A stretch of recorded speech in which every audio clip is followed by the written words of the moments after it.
여러분 안녕하세요. 여러분과 수질 환경을 함께할 전나훈입니다. 제가 오늘은 이제 첫 번째 과목이죠. 수질 오염 개론, 이 5가지 과목 중에 개론의 과목이 어떤 걸 공부해야 되는지 그런 것들을 좀 설명을 드리겠습니다. 저는 항상 이 수질 오염을 수질 환경 기사를요.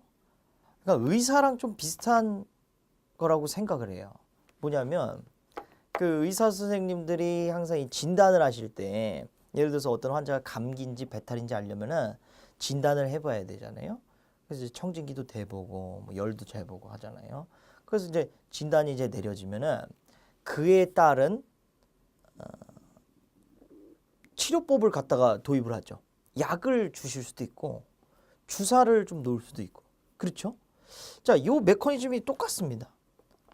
병을요 오염이라고 한번 생각을 해보면 의사 선생님이 그 병이 감기인지 아니면 배탈이 난 건지 알려면은 지식이 있어야 되겠죠. 어떤 상황이 감기인 건지 어떤 상황이 배탈인 건지.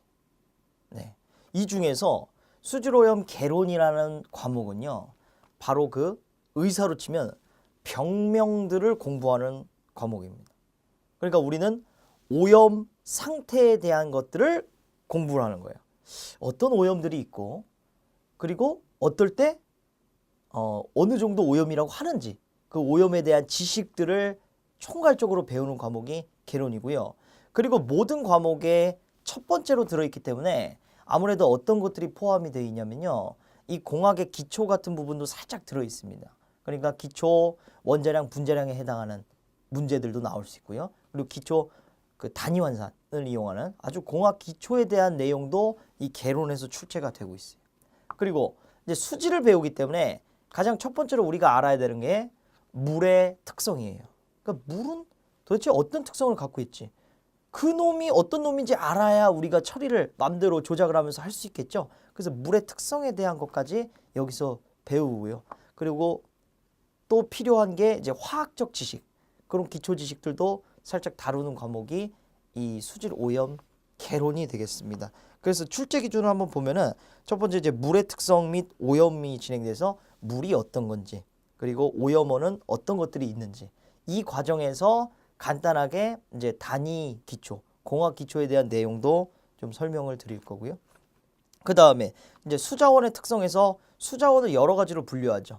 뭐 바다도 있고 그리고 담수 중에서는 지하수도 있고 빙하도 물로 우리가 볼 수 있겠죠. 빙하가 녹은 물 그리고 이제 하천수 어디 호수처럼 담겨 있는 호소수 이런 등등의 물의 종류들을 배울 겁니다. 그리고 세 번째는 수질 화학이라고 해서 우리가 뭐 화학 평형, 화학 반응은 어떻게 일어나는지 그리고 미생물 반응할 적의 화학적인 것들 이런 것까지 좀 볼 겁니다. 소화에 관련된 내용들. 그 다음에 수중 생물학에서 요거는 정말 중요한 게 뭐냐면 우리가 지금도 수질을 할 때 가장 기초가 되는 프로세스를 사실 활성 슬러지라는데 활성 슬러지라는 거는 그 슬러지가 우리가 또 슬러지 시간에 배울 거지만 미생물의 그 집단이라고 보시면 돼요. 그러니까 즉 지금 오염된 물을 어떻게 처리하고 있냐면 미생물이 처리를 하고 있어요. 그러니까 미생물이 어떤 특성을 갖고 있는지 알아야 그놈들을 잘 이용을 할 수 있겠죠. 그 다음에 다섯 번째는 이제 수자원 관리입니다.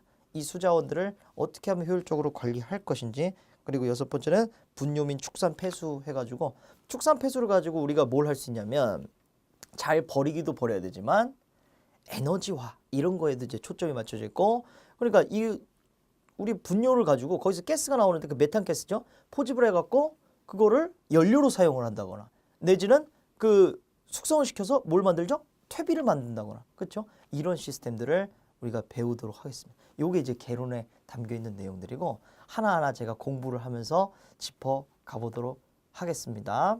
네, 그러면 저는 수업 시간에 만나도록 할게요. 감사합니다.